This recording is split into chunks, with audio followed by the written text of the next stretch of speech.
afternoon, everybody. This is Congressman Mike Levin. Thank you, as always, for joining us for another virtual town hall. Believe it or not, we've done 25 of these. This is our 25th virtual town hall since the middle of March, and we are dedicated to getting you the facts and the information that you need during this very difficult time. I want to thank our entire team, whether it be our team in our district office in both in Oceanside and in Dana Point, as well as our team in Washington, D.C. They've been doing an amazing job under difficult circumstances. And I also want to thank our great video conferencing team for their hard work during these last few months. I am pleased. We have two amazing guests today. And one is Ms. Satia Austin, president of the North County San Diego NAACP. And joining us once again this week is also Dr. Carl Steinberg, who is a local health expert and really one of our thought leaders when it comes to how we're confronting COVID-19. First, Ms. Austin, I'll introduce you both. I'll do a few introductory remarks. But Ms. Austin, thank you so much. You're originally from the Bronx. All right. Yes. And you relocated to Oceanside, much better weather in Oceanside, and served as a Black Student Union president at Miracosta College and subsequently the third vice president of the North San Diego County NAACP. After receiving her associate's degree, Satia went on to pursue her Bachelor of Science degree in Education and a Master of Arts in Teaching from Liberty University. She is the current president of the North County San Diego NAACP, the state advisor for the Youth and College Division across California and Hawaii, and the vice chair of the National NAACP Youth Works Committee. Satia, it's great to see you. Thanks again. Yes, sir. Thank you. And for those tuning in for the first time, Dr. Carl Steinberg is a nursing facility and hospice medical director in North County. And boy, our nursing facilities have been, definitely areas we want to be really thinking about for COVID. Dr. Steinberg earned his bachelor's degree from Harvard University, went to The Ohio State University College of Medicine, and completed his family medicine residency at UC San Diego. Go Tritons. Dr. Steinberg, always good to see you. Excellent. So I wanted to begin with Ms. Austin, and this has obviously been a time of great difficulty in our country. Before we get to COVID-19, and eventually we'll get to plenty of your questions, I want to just reiterate that I stand with millions of Americans all across this country, really around the world, demanding accountability and comprehensive reform to a system that has allowed police brutality and injustice against people of color for generations. As I said, following the murder of George Floyd, only real reform will allow us to begin to do the healing that must be done. And I'm very proud to join my colleagues in co-sponsoring the Justice in Policing Act.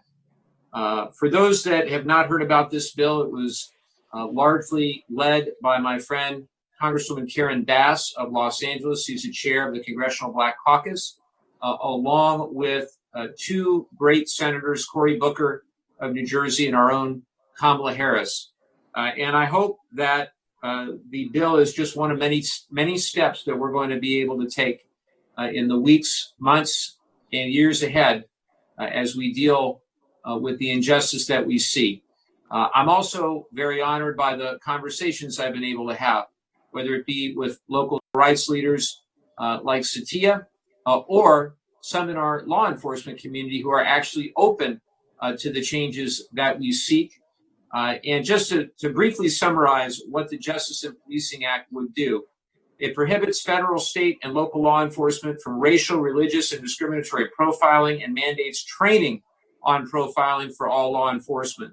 It bans chokeholds, carotid holds, and no-knock warrants at the federal level and limits the transfer of military-grade equipment to state and local law enforcement.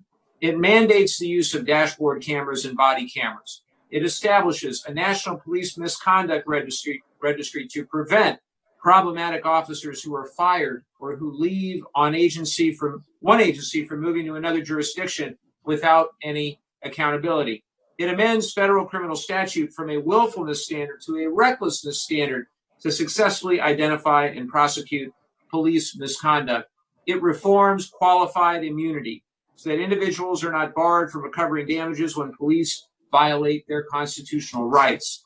It establishes public safety innovation grants for community-based organizations to create local commissions and task forces to help communities to reimagine and develop concrete, just, and equitable public safety approaches.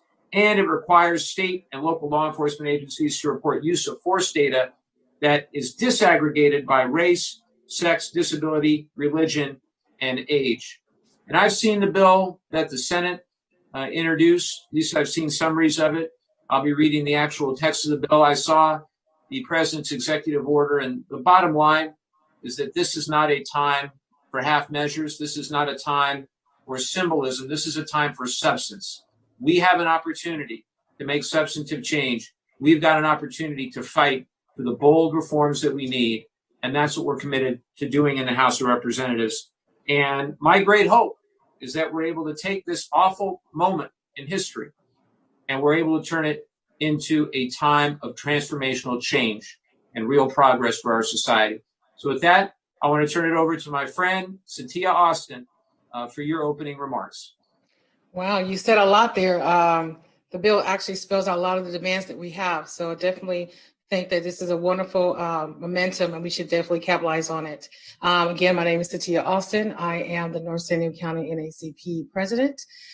We actually do a lot in the community as far as a well-roundedness of every facet that we have in life. We definitely deal with education aspect, the economics, human trafficking. We try to make sure that we're well-rounded and making sure that we have quality for all and equity for all in our community. And so that's what we basically stand for. I don't know how far in depth I can go, but with the recent hangings that's been going on, we definitely see that there's much needed work. And my aspect is definitely dealing with the kids who have had to been forced to see these acts. And so what are we doing for the kids? So we want to end systemic racism and end systemic violence in our communities. And so this is how we start with these conversations. So thank you. Well, I'm very grateful that you're here, and look forward to a dialogue today. We've got a number of questions from our viewers, and we'll turn those over to you and have a discussion in a minute.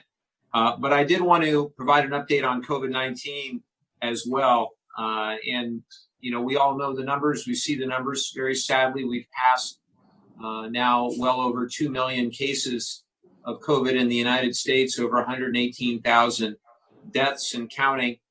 We know now that both in San Diego County and Orange County, and I represent both counties, they're inching up 9,000 cases, and the number of deaths continues to increase, although we've been fairly fortunate in that regard.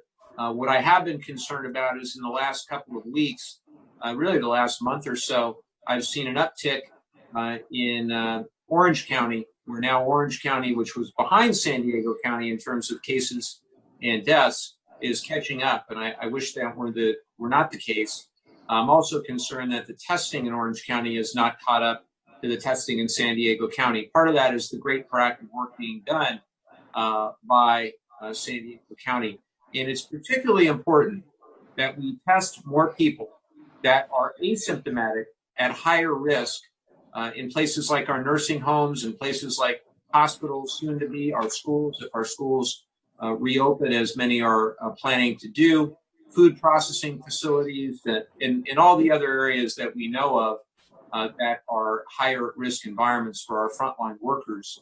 And I think the key there is leadership, not being afraid to admit that we need testing, not accepting that more testing is bad because it'll lead to more positive cases. I mean, quite the opposite. We all want the same thing. We all want to reopen this economy. We just want to make sure that safety precautions are in place so that we can do so as safely as possible. And I think that's a goal that's shared across the board. So that's what I'm going to work very hard to achieve. At the same time, we've been trying very hard in Congress to do a number of things. And if you've watched our town halls in the past, I've mentioned these. I'll briefly go through again. Back at the beginning of March, a roughly $8 billion investment in the vaccine. I'm very proud of the work that's being done on the vaccine. I think around 160 companies now working on different vaccine candidates in parallel, even producing large quantities of vaccine. That's something that we haven't seen before. I'm very, very encouraged by all of that. We're not out of the woods, though, with regard to treatment. I was really happy to see the steroid treatment for those who are facing very bad cases of COVID. That looks like it has some promise, and perhaps Dr. Steinberg, we can talk about that a little later. But we have to do so much more.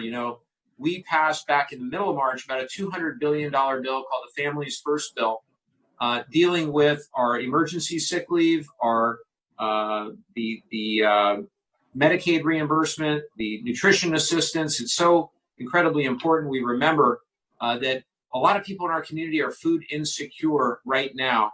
I was on Memorial Day out at Oceanside Airport, and 1,300 veteran families lined up and were in need of nutrition assistance. Just a stunning number in our own community. At the end of March, you might be familiar, we passed the CARES Act, over $2 trillion. It had a number of things like direct financial assistance, $1,200 payment, expanded unemployment insurance, the pandemic unemployment assistance provided to gig economy workers, 1099 independent contractors. In addition to that, obviously, we created the Paycheck Protection Program. People now know about that. The PPP, it's been largely successful. It's had problems from the very beginning, but I think that we are working through those problems. We also passed an additional tranche of funds into the PPP, now a total of $670 billion into that program. We recently passed something called the Ppp Flexibility Act that allows for loan forgiveness in more circumstances, where people now at those businesses can use the money for 24 weeks as opposed to 8 weeks. 60% of the funds now need to go to payroll as opposed to 75. That was particularly important for restaurants and others. Direct feedback from our small business owners, including many in our own district and in our own region. And some other changes made as well. If you're at all interested in that, our office stands ready to assist however we can. You can go to our website at mikelevin.house.gov, and you can see our COVID-19 resource guide, where we include more information about the PPP. On the public health side, the economic side, so much more to do. The CARES Act included $100 billion for hospitals, $150 billion for our state and local governments, $31 billion for education, including both K through 12 and higher education, $17 billion for the VA. And I just had a really good call yesterday with Secretary Wilkie. And we still are working through how we best serve our veterans during this critically important time. But we knew that more would be needed. And so we passed an additional $75 billion for hospitals and $25 billion for testing.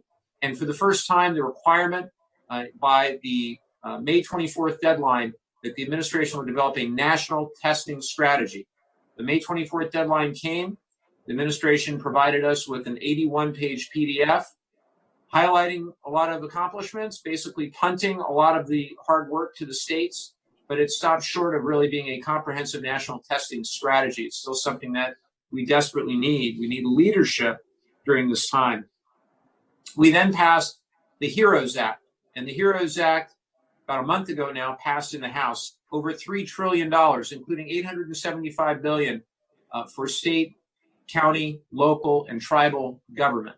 Importantly, in the HEROES Act, the bill that we already, in the CARES Act, the bill that we already signed into law, the $150 billion that I mentioned for state and local government, none of that went to cities of under 500,000 people. Critically important for our district, because all of the cities in our district are under 500,000 people. And that's why I was so encouraged that all of our mayors, the Republican mayors, the Democratic mayors alike, all came together in support of that additional funding for the smaller cities. And this is, also so important in a region like ours, which is very heavily dependent on tourism, on transit occupancy taxes. And we now see a huge hit, obviously, to tourism that we're going to have to figure out how to recover from. And our schools, I was just on with our teachers just a little while ago. They are trying to figure out their new normal district by district. And that's going to require more funding. But if you've been following the discussions in Sacramento, the state budget actually says if the federal government doesn't step up by October 1st, then our local schools will have less money. They're going to be asked to do more with less money. And it's critically important that we get those resources to our schools, to our teachers, because that's a huge investment that we have to make. The HEROES Act also has $100 billion for rental income assistance, hazard pay for frontline workers, and $25 billion for the United States Postal Service. And I was just on with our postal workers, and let me tell you, this is so critically important. Over 630,000 people work at the U.S. Postal Service, over 100,000 of whom are veterans. And if you say you care about the veteran community, you can start by making sure that the 100,000 veterans that work at the USPS remain employed.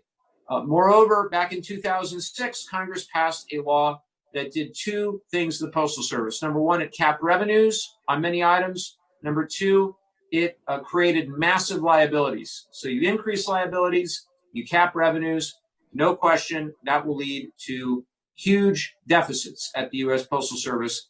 And they are on the brink of fiscal insolvency if Congress does not step in to help. And that's why I was so happy to see a letter that we did with 137 of my colleagues make its way to leadership saying we have to save the U.S. Postal Service. I don't expect every word of the HEROES Act to become law, but I hope we can save the post office, and I hope we can also help our veterans. We've got some great veterans provisions in the bill as well, and we're trying to move those as many of them are bipartisan and bicameral in their support.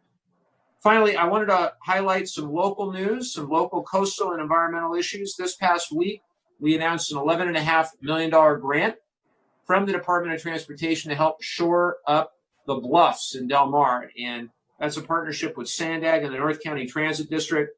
And the federal funding will help install subsurface drainage, concrete channels, storm drains, and support piles. And for those that know, our whole region is impacted by the rail corridor.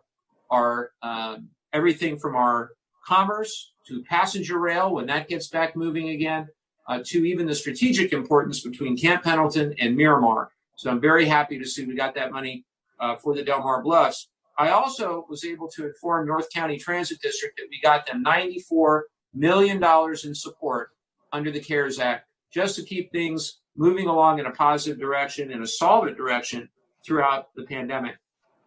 We continue to work on our San Onofre task force, and many of you know right in the heart of our district is the San Onofre, what was the San Onofre nuclear generating station, where we still have 1,600 tons of radioactive waste. We'll be releasing a report, and I look forward to speaking with you more about that in the coming weeks. And I hope you got a chance to see the recent 60 Minutes story on the Tijuana River Valley. I think now this was a couple of weeks ago, but it really highlighted, I think, an issue that should be of regional importance to everyone, which is the water quality issues at the border between the U.S. and Mexico. And I was thrilled that as part of the U.S.-Mexico-Canada trade agreement, Republicans and Democrats, we all came together, the San Diego congressional delegation, Mayor Faulkner, and other stakeholders, and we got $300 million in the USMCA to help clean up that pollution at the border. And we know it's not enough. We know we're probably going to need double that. We're going to need Mexico as well to weigh in and to contribute to that wastewater infrastructure. But nonetheless, encouraging signs ahead. And I mentioned our veterans work. We've got two big veterans bills, one for coronavirus response, which allows the VA to do a lot more, particularly for homeless veterans and those at risk of becoming homeless who don't otherwise qualify for VA services, and the Veterans Economic Recovery Act. The unemployment rate, as we know, went dramatically higher as a result of COVID. Among the veteran community, I was very proud, chairing the subcommittee on veterans employment, that we had it all the way down to 3.1% pre-COVID. Now it's more like 5 times that number. And so we have a bill, the Veterans Economic Recovery Act, that would provide a rapid retraining program to our veterans and their reservists for up to 12 months of educational benefits to pursue training in high demand occupations. And I think we're going to get that over the finish line.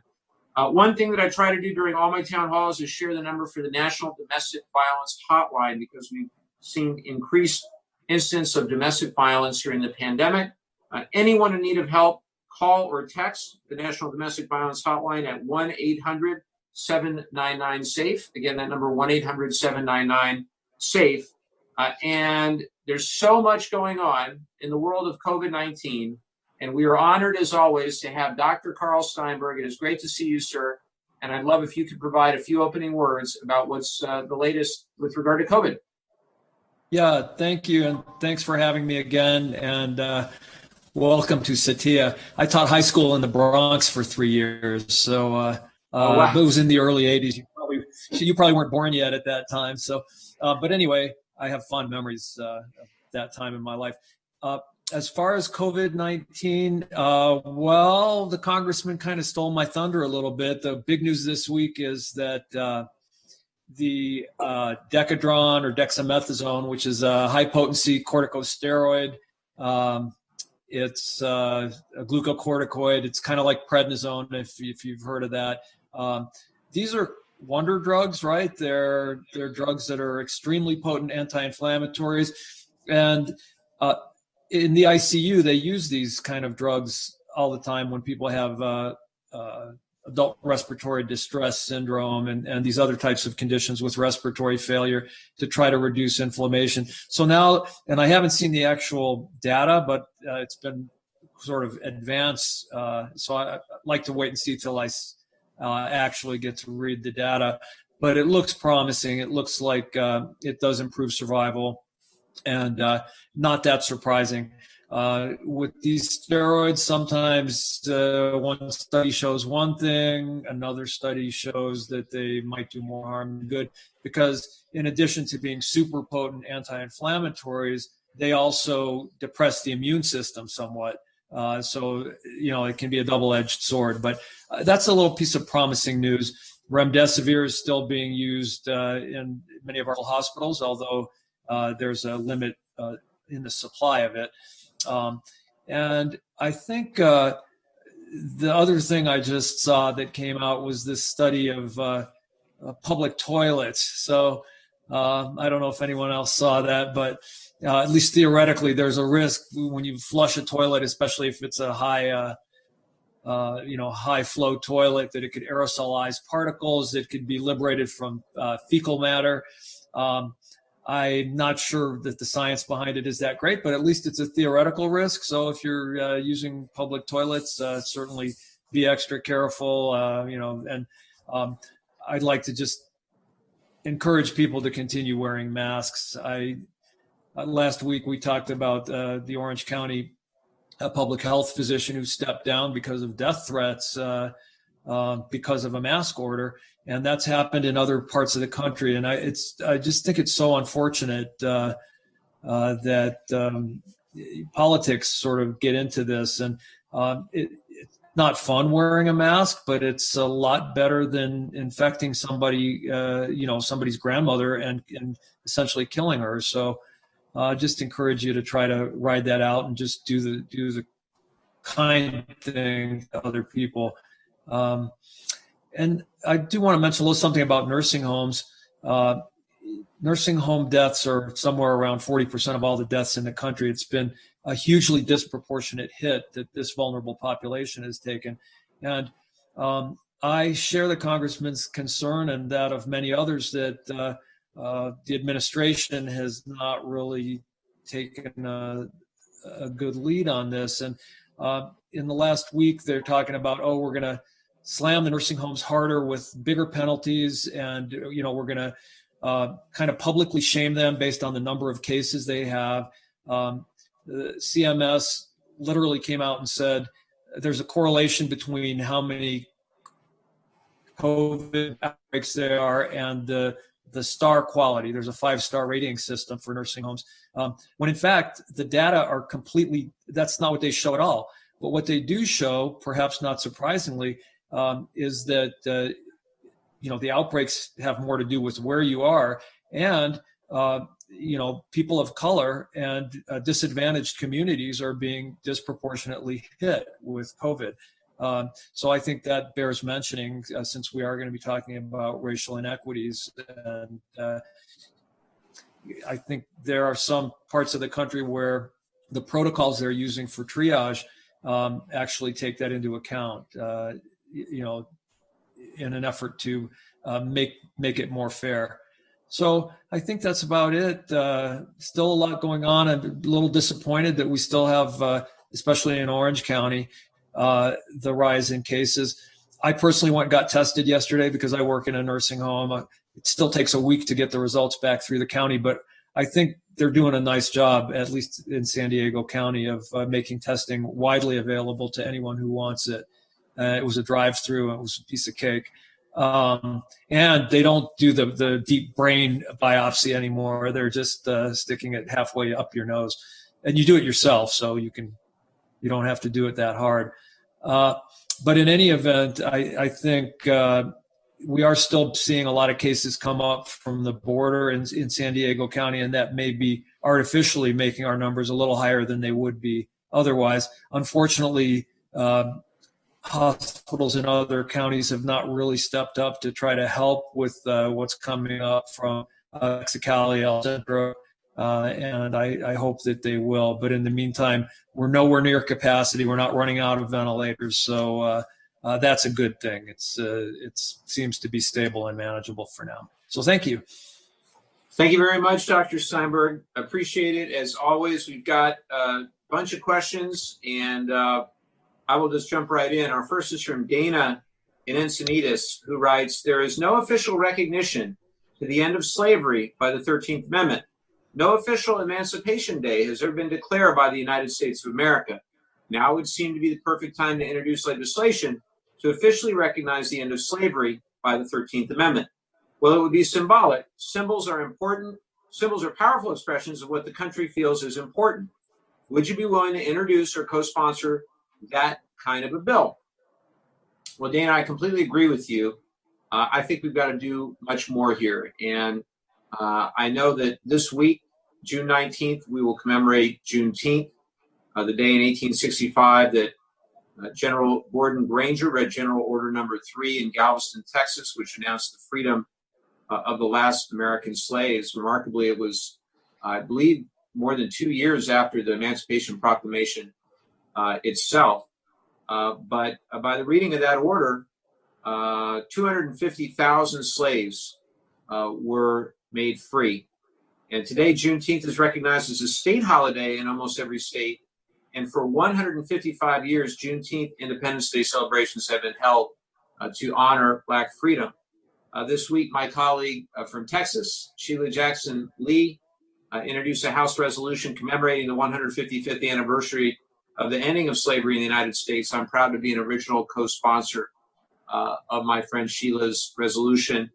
And the text recognizes the historical significance of Juneteenth Independence Day to the nation, supports the continued celebration of Juneteenth to provide an opportunity for the people of the United States to learn more about the past and to better understand the experiences that have shaped our nation. The resolution continues by stating, and I quote, "The celebration of the end of slavery is an important and enriching part of the history and heritage of the United States, and history should be regarded as a means for understanding the past and solving the challenges of the future." But Satya, I would love to hear your thoughts about this question, about my friend Sheila Jackson Lee's resolution, and about whether we should make Juneteenth a national holiday. Thank you. I think we should make Juneteenth a national holiday, but to her question, yes, that does signify the end of slavery. However, we do have a Voting Rights Act that basically, after a certain amount of time, we have to continue deciding. I think that should be eliminated. I think we should go after that, because if we have the ramifications saying that the end of slavery is there, we have the rights of every American, that should not be a factor. That should be eliminated, because it kind of goes back to the same thing. You're restricting us as Americans and citizens, but it seemed to be okay. So I absolutely would go more for that than I would talk about endless slavery, because it does signify it. Just some people don't want to follow the ruling. So I think making it a holiday, a national holiday, would be essential, as well as visiting the Voting Rights Act. Well, thank you for that, Satya. We had HR 4 in the House of Representatives, the Voting Rights Advancement Act. My friend Terry Sewell, who represents Selma, Alabama, led that effort along with my dear friend John Lewis. And I got a chance with many of my colleagues and my wife Chrissy to travel over the Edmund Pettus Bridge with John. Really one of those moments I will never forget. And I and many of my colleagues believe that it's long past time to rename the Edmund Pettus Bridge the John Lewis Bridge. Well, John is still with us and can still see it. So we're going to work on that. But I also agree we need a lot more than symbolism. We need substance. And that's why we have to pass H.R. 4, which would bring back the Voting Rights Act as it was intended. We've seen a diminishing of voting rights since the Shelby versus Holder Supreme Court decision. We've seen a number of states trying to chip away, frankly, at voting rights. I'm grateful to live in California where that's not the case, where our Secretary of State, my friend Alex Padilla, is doing a great job trying to make sure that if you are eligible to vote, that we want you to vote, and that we make it more convenient, not less, if you're eligible, that you're able to cast your ballot. We see now all over the country tactics around voter suppression, and we've got to do all we can to fight for those who are legally eligible to have the right to vote. And they shouldn't have to choose between voting and staying healthy. What we saw in Wisconsin recently, what we saw in Georgia recently, that does not represent the best of who we are as Americans, and we've got to keep fighting. So you can count on me as we continue that fight. Molly in San Diego says, one aspect of community policing is that, especially in San Diego, we are sending military-trained officers to deal with personal problems where mental illness may be involved. Is there room in the tool bag to combine mental illness assessment with emergency calls? Well, I think there is. And look, I love our Marines and our sailors. I am honored to represent Camp Pendleton, but I also recognize that it's fundamentally a different job being a peace officer. And we've got to do everything we can to try to help people with mental health issues and have the resources that are needed to deal with the challenge. According to the Treatment Advocacy Center, people with untreated mental illness are 16 times more likely to be killed during a police encounter than other civilians approached or stopped by law enforcement. Think about that. So we need to strengthen mental health care services before individuals reach a moment of crisis so that we can reduce situations that warrant a law enforcement response. And we've also got to better train officers to handle situations involving mental health issues. Last year, a friend of mine from Oklahoma, Representative Kendra Horn of Oklahoma City, introduced a law enforcement training for mental health crisis response act, and that provides grant funding to conduct behavioral health crisis response training for law enforcement departments at state, local, and tribal levels. And also last year, my friend Josh Harder, Representative Harder from up in the Central Valley, introduced the Supporting the Health and Safety of Law Enforcement Act, establishing a fully funded pilot to facilitate cooperation and coordination between law enforcement and community mental health centers. Those are the types of programs that I want to see. Those are the types of things we need to expand in police departments across the country, and we need to equip social service agencies and the medical community to respond to the many mental health crises that don't require the involvement of law enforcement. And the last thing I'll say on this is that I have been very aware of the toll that this has taken, the mental health toll that the coronavirus has taken on so many people, and particularly our veterans. On the call with Secretary Wilkie from the VA yesterday and Dr. Stone, who runs the Veterans Health Administration, the number of telehealth requests, telehealth meetings related to mental health has gone through the roof in the past few months. We've got to be there. We've got to take care of our veterans. We've got to take care of people who need our help the most. And that's what we're intending to do in Congress, and I hope we can do that. Satya, anything more to add about any of this? No, I think you've done an excellent job advocating about, especially about Juneteenth and the knowledge out there. So I definitely support what you're saying. I just want to make sure that in the midst of all this, especially with the mental health we're talking about, the kids who have to watch the horrendous acts live and in stereo, basically, what are we doing for the kids? They need assistance more than anything because they don't understand. They hadn't had a chance to live in this, they didn't have the opportunity to kind of go through the steps like other people who are older. And so this is something that they're not prepared for. I don't think anybody is, but especially our kids. Thank you for that, Satia. I agree with you. Larry in Carlsbad asks, what are you doing to eliminate illegal search and seizure and racial profiling? Well, Larry, thank you for that question. Racial profiling really is at the heart of the challenges that we're confronting today. And we've got to do much more, I think. Black Americans are 3.6 times more likely to be arrested for selling drugs, despite the fact that Caucasians, just statistically, are more likely to sell drugs. Black Americans are 2.5 times more likely to be arrested for possessing drugs, despite the fact that there is no statistical difference with Caucasians in the use of drugs. So I'm co-sponsoring this bill that I mentioned, the Justice and Policing Act. And again, it does a lot, hopefully, to deal with racial profiling. And again, it's got to be more than the symbolism. It's got to be more than incentivizing. It's got to be demanding that we end racial profiling and that we force all folks in law enforcement to receive that training on discrimination, on racial, religious, and other discriminatory profiling, and that we collect the data that we need, and that we provide the resources that are necessary to make sure that it's happening. So I'm very encouraged by the work of my colleagues. I think it's an outstanding job by all involved in this Justice and Policing Act. I'm very hopeful that we can have a productive dialogue across the aisle, both bipartisan and bicameral, to try to get something meaningfully done with the momentum that we have. And I've been so encouraged by the number of people who have been peacefully protesting, exercising their First Amendment rights. I was at two such protests last week, and it was people from all backgrounds, all walks of life, all ages, all races, all backgrounds. That's how it ultimately it should work, where we can come together and find some common ground and hopefully move forward with some common sense when it comes to treating people with respect. Casey, or anything more to add, Satia, before we move on to the next question? No, sir. All right. Casey in Oceanside says, can you tell me what you are doing to end the racial disparity built into our business and political systems? Small minority businesses have been shattered by COVID. We know the virus is more prevalent in lower income communities and those of color.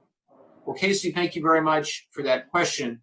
And one example would be trying to fight for our community health centers. Our community health centers were largely left out of the CARES Act for a variety of reasons. The CARES Act largely focused on hospitals that were more heavily with Medicare patients as opposed to Medicaid patients. The HEROES Act tries to fix that and tries to provide adequate resources to community health facilities. For those that have watched our town halls, we had Dr. Kelly Motadel from Vista Community Clinic. They do an amazing job all throughout our community. We hope that we can get the community health center provisions in the final negotiated bill with the Senate. I led a letter on this, and we also got it in the HEROES Act. But I think it's so critically important to understand the health outcome discrepancy in communities of color, in underserved communities. COVID-19 has taken a devastating toll. But that's not all. Obviously, trying to figure out how we get racial justice in policing. And so many aspects of the Justice and Policing Act are geared towards equity and geared towards trying to grapple with and hopefully eliminate the systemic injustice that we have experienced in our society. I think that my great hope is that we can create a new normal, that this amazing momentum we see out there at rallies, at protests, will lead to a new normal. And ultimately, young people are leading the way. And I'm so encouraged by that. and it's on a variety of issues, not just on Black Lives Matter and everything that's happened since the tragic murder of George Floyd, but also on issues like climate justice, economic justice, health justice, just seeing the tremendous outpouring of the next generation, Generation Z, is what I hear them referred to as, and I am really encouraged because we need some hope right now, and Generation Z gives me hope. We just have to keep it up.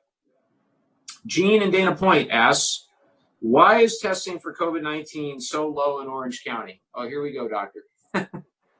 Especially when compared to other counties. What is being done to increase testing? So, Jean, I raised this exact issue back, I think, over a month ago. I sent the Orange County Healthcare Agency a letter along with my other colleagues from Orange County. And you have to understand, every day I see the numbers, both from San Diego County and from Orange County. And when San Diego County is consistently testing more people, and now we see the trend where Orange County consistently has more cases, this is a problem. And the Harvard study, I'm not just calling out Harvard because Dr. Steinberg is here, but Harvard says that you need 152 tests per 100,000 people per day. Actually administer those tests, not just have them on the shelf, but actually administer them. And in Orange County, they claim they have capacity for 9,000 tests a day. That's great because they're a county of 3.2, 3.3 million, just like San Diego County, the county of 3.2, 3.3 million, very comparable in terms of their size. So Orange County testing maybe 2,000, 3,000 at most a day. San Diego County testing 4,000, 5,000, 6,000 a day. You ask yourself, well, what is that discrepancy all about? And what I've learned is that San Diego County has done a better job of proactively testing asymptomatic people in higher risk environments. Now, Orange County might say, well, we've got capacity to test those 9,000 people, but we're not getting referrals. Well, of course, you're not getting referrals from doctors for asymptomatic people. Dr. Steinberg can tell you that. You're getting referrals from symptomatic people. And you're getting referrals from maybe family members of symptomatic people. But we've got to do better than that. So we've got to be more proactive. And that's what we called on them to do. And we are going to keep raising this issue. And it's very discouraging that we've now, every time it seems like we have a productive conversation with a public health leader in Orange County, that person winds up resigning. And so I'm hopeful that Dr. Chow will be there for the duration of this pandemic, somebody that we can work with. And I hope that somebody that we can begin to develop that testing, not just capacity, but administration that's necessary. At the same time, I really want to commend San Diego County. And that ranges from everybody from the people that we work with in the public health community to UCSD. So many Scripps, Sharp, they're all doing a great job. They're all working hard to try to get those tests out as needed.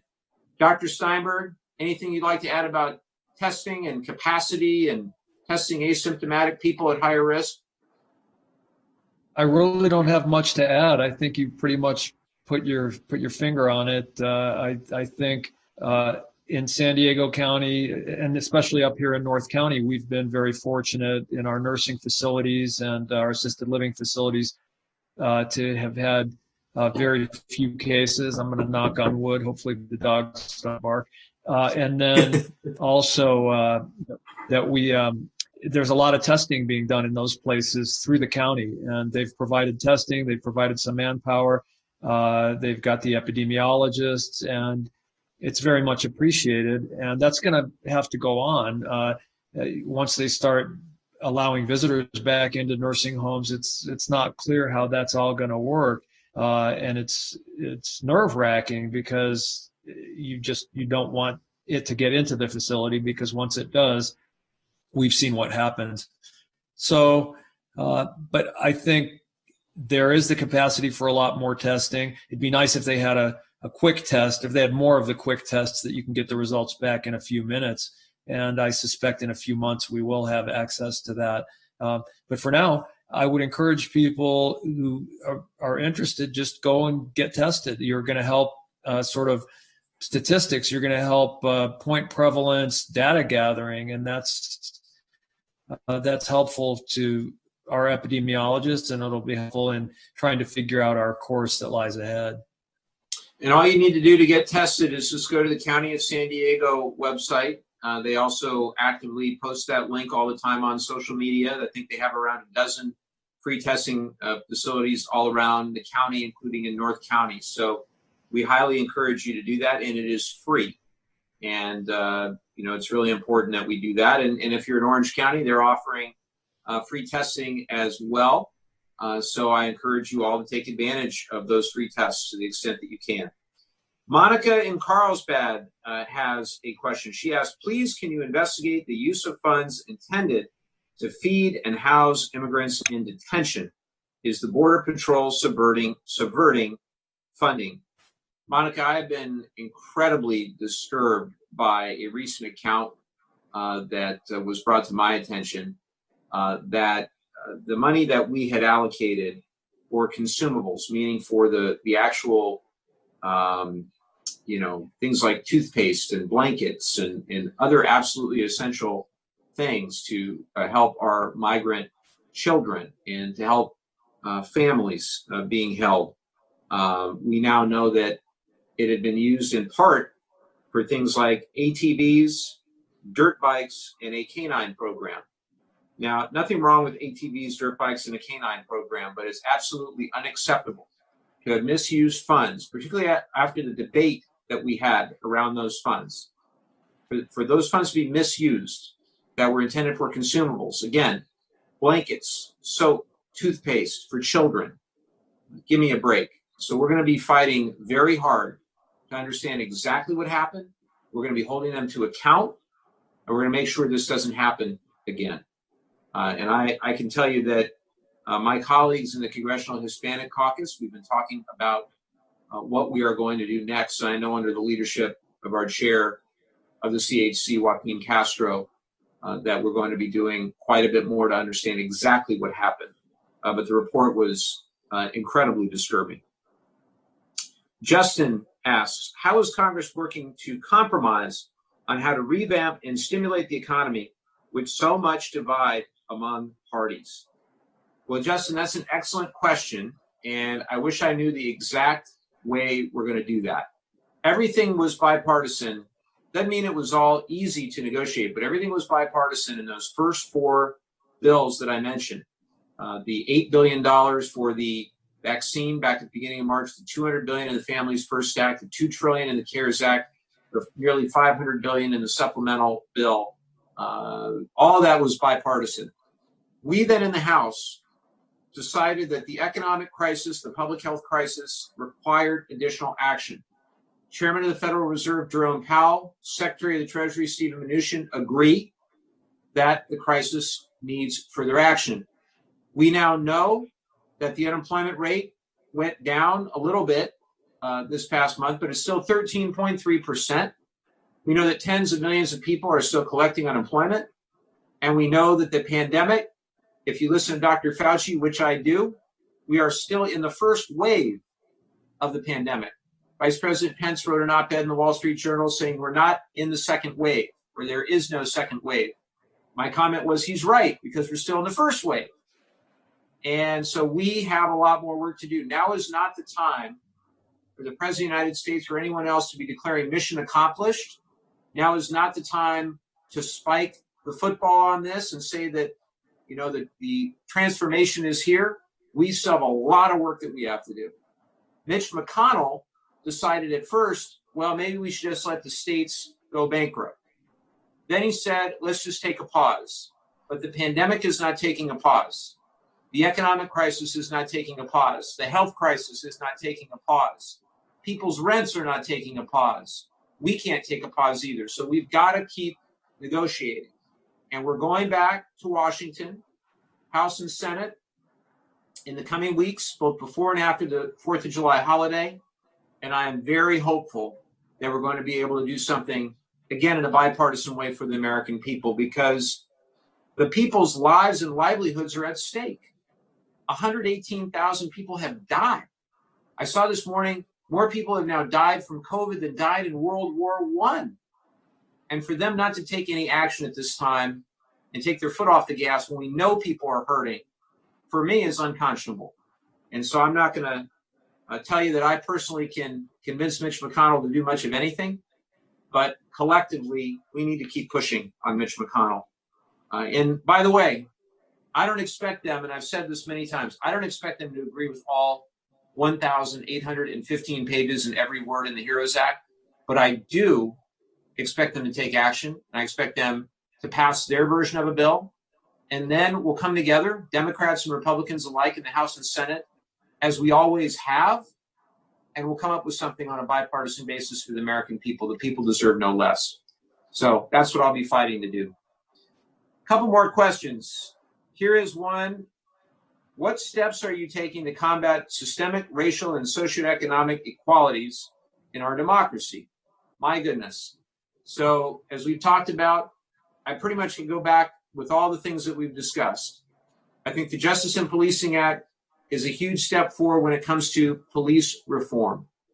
We've also got to make sure that we're doing everything we can to deal with the economic inequality in our country. And that's why when I hear the folks across the aisle, sometimes they will criticize the amount of money that we want to spend on responding to the pandemic, on helping frontline workers, on helping community health centers, on helping our nurses and our teachers.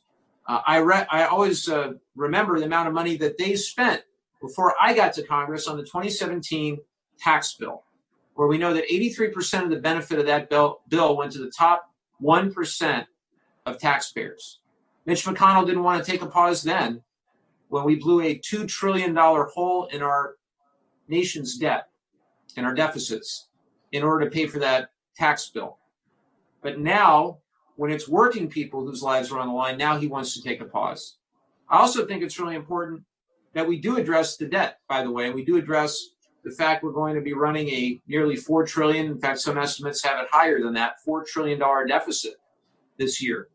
And that our national debt will be 28, 29, $30 trillion. I don't like to see that either. But what I do acknowledge is that the consequences and the costs of inaction are even worse, according to people like Jerome Powell, according to people like many independent economists that have looked at this and said the consequences of inaction could decimate our economy. We can't allow that to happen. Here's another one. I'm seeing masks in North County, but what is going on north of here? It appears masks are far less common in OC. Well, what happened there, and Dr. Steinberg, perhaps you can weigh in, the controversy over Dr. Nicole Quick, who was the public health officer for Orange County, was whether or not the mask order should have been mandatory or highly recommended. And unfortunately, Dr. Chow, who's taken over as a public health officer in Orange County, he now says they're not mandatory, they're highly recommended. Well, of course, when people hear they're not mandatory, they think they don't have to wear them. And so we have to make sure that people know that it's so critically important that you wear a mask, mandatory or not mandatory. Doctor, anything to add on this? No, I think masks, it's clear that they work in spite of some of the memes and some of the internet misinformation that's going around.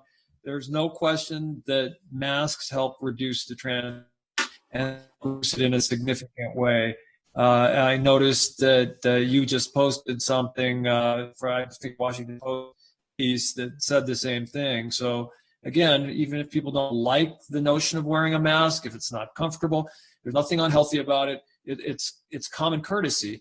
And so whether it's a strong recommendation or whether it's mandatory, whether you could, get written up and get a ticket for it or not, there's really just not a good reason not to wear it, with a few very, uncommon exceptions. So please do that. And I do think, I don't have a better theory as to why things are going south a little bit up in Orange County compared to San Diego County. I think, and there's plenty of people who are non-compliant down here too.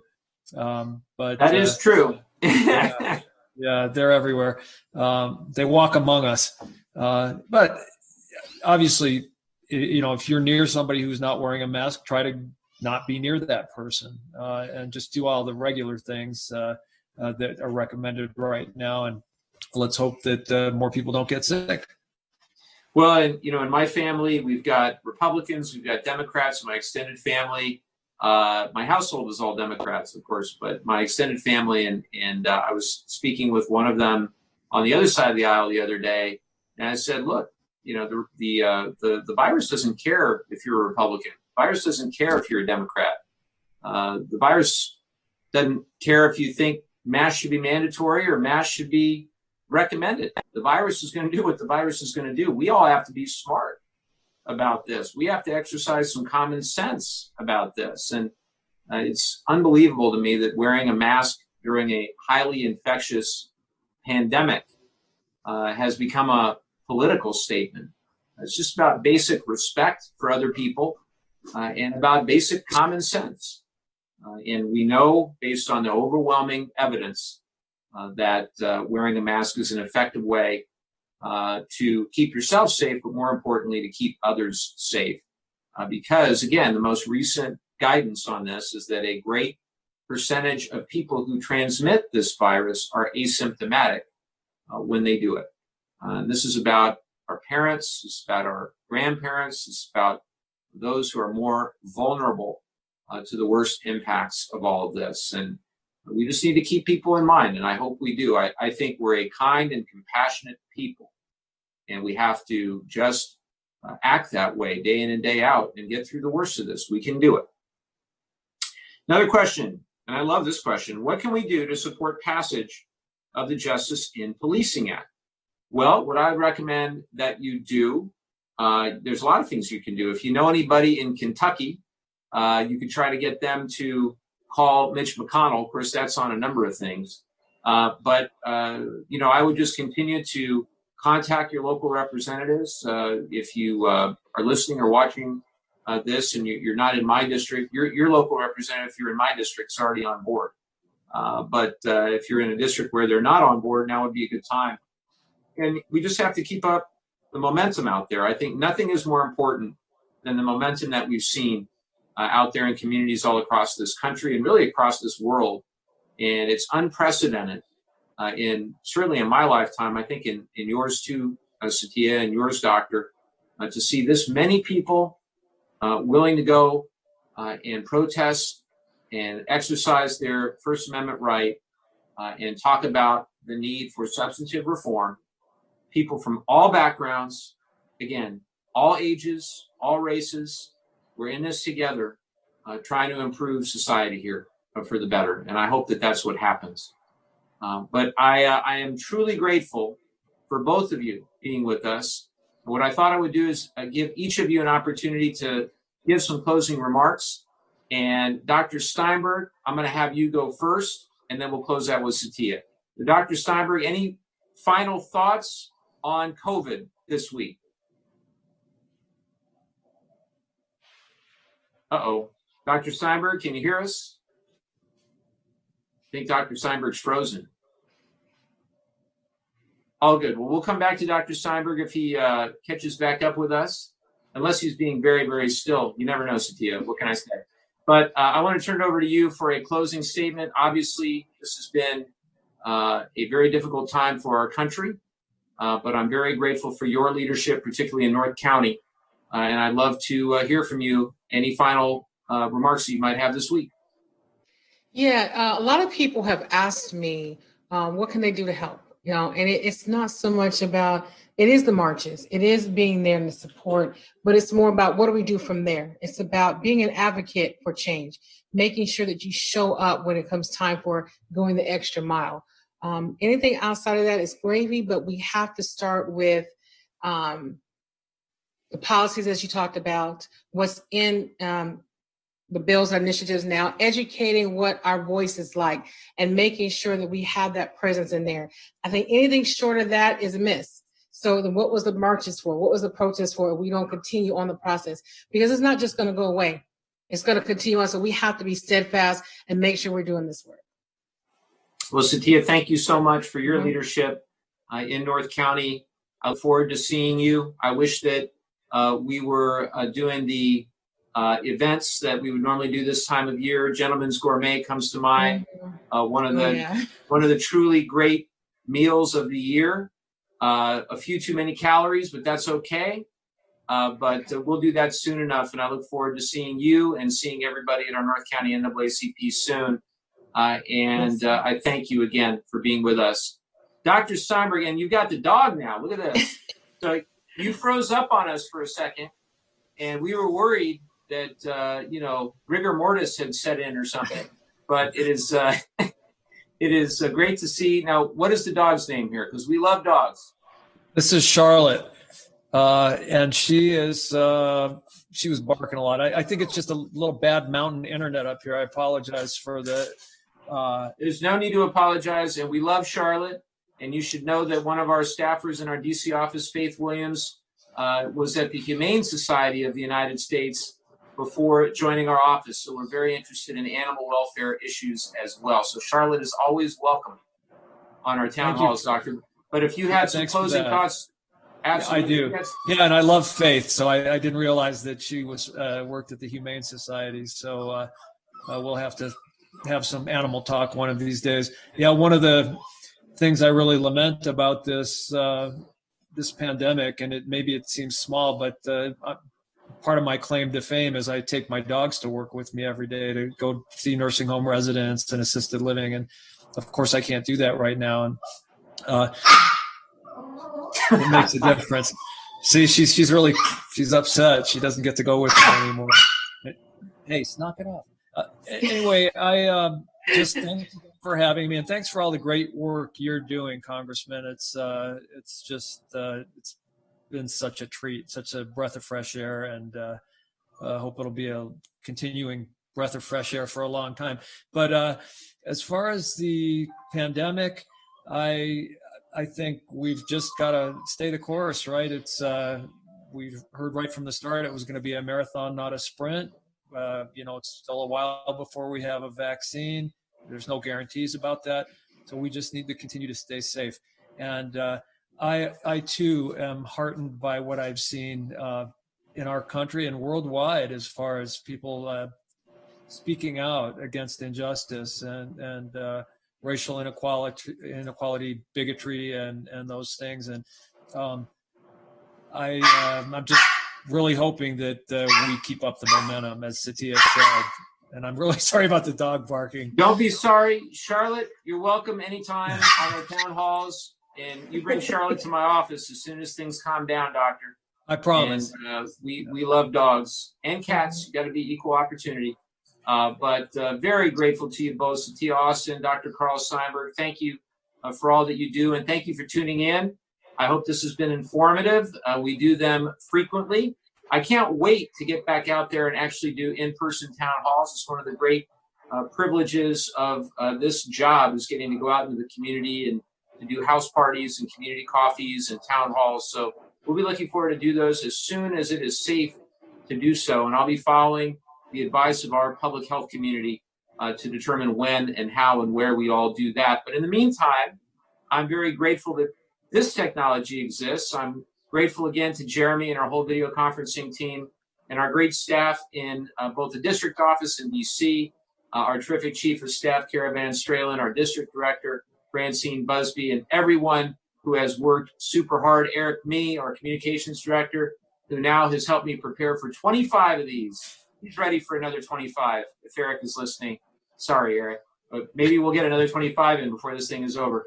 But I want to thank you all. I hope you all are safe and healthy, and that we get through this time together. That's how we'll do it, one day at a time. And again, thank you for joining us. We'll see you all very soon. Take care.